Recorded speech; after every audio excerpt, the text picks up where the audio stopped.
Então, no primeiro vídeo a gente parou aqui nesse slide pensando sobre o trabalho de saúde, né? Só voltando mais um pouco, o trabalho de saúde ele não se concentra, tá? No próprio ato da cura em si, mas ele se concentra numa produção incessante e contínua de relações, onde os dois sujeitos responsáveis por esse ato de saúde, esse encontro, que seria o usuário que procura, que demanda o serviço, e o próprio profissional, eles devem exercer, eles devem de alguma forma, construir uma relação compartilhada. Essa relação compartilhada visa, tá, o reconhecimento do saber por parte desse usuário que demanda e o reconhecimento do saber por parte do profissional, tá? Então, diante dessa relação, a gente pode pensar como se efetua as práticas na saúde, tá, do profissional psi.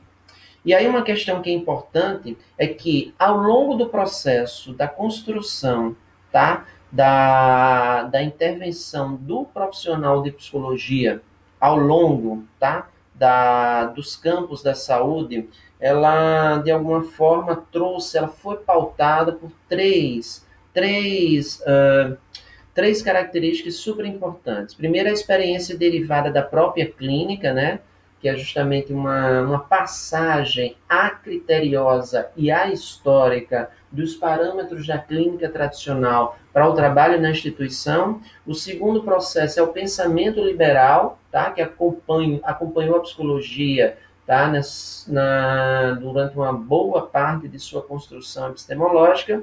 E, junto a isso, o know-how técnico, pensar em algumas técnicas fechadas que a psicologia trouxe como herança de uma clínica tradicional e ortodoxa. O que eu estou destacando, né, essa estruturação? Porque essa estruturação ela serve como um ponto crítico, na verdade, é um ponto nodal, tá? Servindo para que os autores que se debruçam sobre a psicologia no campo da saúde possam ter o um entendimento um pouco mais crítico da atuação dessa psicologia no âmbito da saúde atual.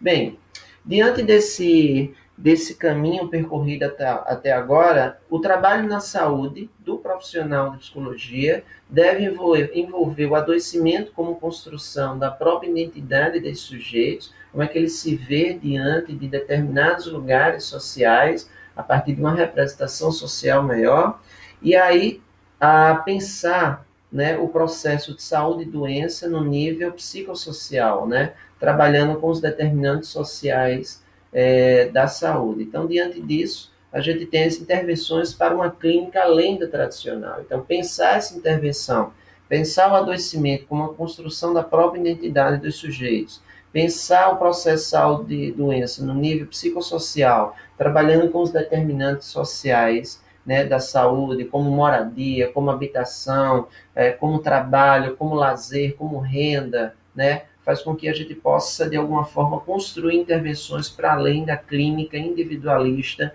para além da clínica tradicional, né, tão pertinente diante da construção histórica e ortodoxa da própria psicologia.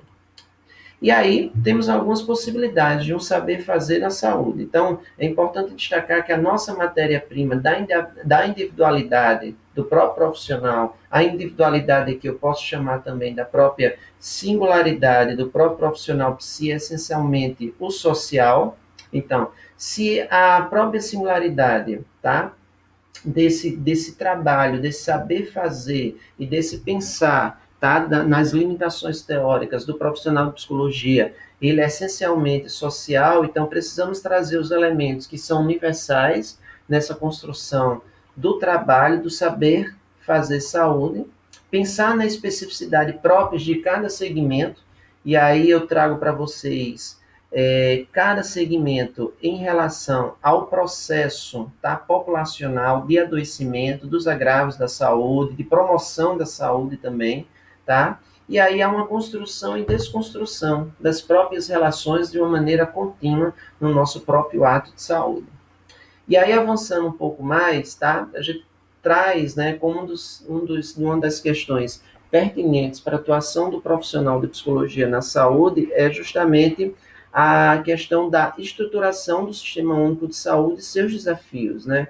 Então, pensamos um pouquinho em sala de aula quais são alguns desafios, né? Não é no sentido de esgotar os desafios, vocês podem estar vendo isso no texto, mas pensar em alguns desafios em relação ao SUS. O primeiro, a grande, na verdade, né, até sendo um pouco redundante, mas a diversidade de padrões demográficos e regionais, as especificidades da população, das comunidades, as especificidades culturais dentro do nosso país. Isso faz com que as representações sociais de saúde e doença também mudem, né? Elas possam ser, inclusive, dinâmicas, elas possam ser extremamente diferentes se você se deslocar para um lugar, de um lugar para o outro. Então, há um desafio de construir um sistema único, eficaz, que possa promover, prevenir a situação da saúde diante dessa especificidade que é o nosso país. Um segundo desafio é a fragmentação dos cuidados decorrentes da divisão social e técnico do trabalho, né, dentro das próprias profissões, a forma como se organiza, inclusive a formação das pessoas, né, nas suas diversas categorias profissionais para atuar no SUS, a fragmentação da população em relação ao acesso aos serviços e às políticas de assistência, e por último as questões de financiamento e os desvios de verbas existentes, né, principalmente a nossa discussão atual diante do nosso aparato público estatal.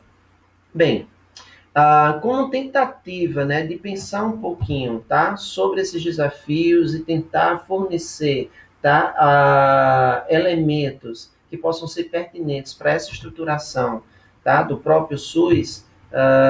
A psicologia ela começa de alguma forma a trilhar um pouco o contorno, né, das redes assistenciais em saúde, né, das redes que são prioritárias. Então, o que, apesar de vocês terem, de alguma forma, apresentado todas as redes prioritárias, redes de pessoa com deficiência, rede cegonha, redes para pessoas com doenças crônicas, rede de atenção psicossocial de urgência e emergência, o interessante aqui é pensar algo que transversaliza todas essas redes. Talvez aí a gente possa encontrar, tá, possa situar, na verdade, o profissional de psicologia diante desse processo, tá, de trabalho. Então, pensando um pouco numa definição rápida, as redes são os arranjos organizativos, né, de organização a nível de serviços, de políticas, a nível de articulação de processos de trabalho, tá, de ações e de serviços. Tem como objetivo garantir a integralidade do cuidado dentro do Sistema Único de Saúde. Como características, eu tenho a rede poliárquica, então são vários atores, né, diante do processo de cuidado, manejando, legitimando, né, e tendo autonomia nesse processo de cuidado. Autores que eu digo, vocês podem pensar também no processo da instituição dos serviços e das políticas, responsabilização contínua e integral, compartilhamento de objetivos, cuidado multiprofissional, centralidade nas ações da população.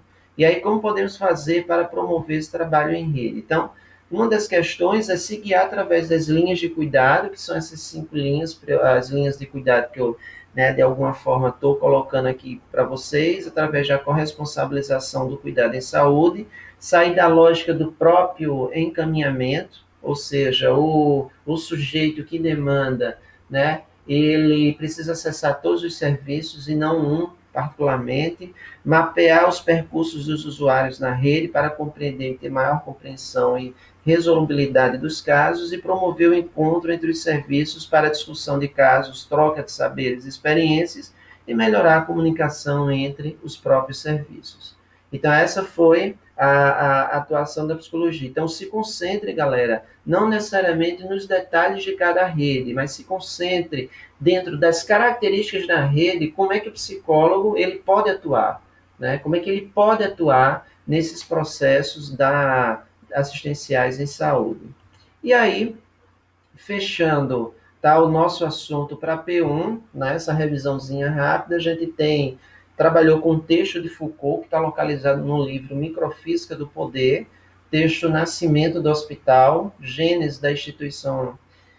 Foucault ele faz uma genealogia, né, da construção da instituição hospitalar, né, então ele trabalha do século XVI ao século XVIII, tá? E ele diz que a gênese da instituição hospitalar, antes do século XVII, essa instituição ela atendia essencialmente os pobres, né? Então se observou naquela discussão que a instituição ela não tinha objetivo de cura, então objetivo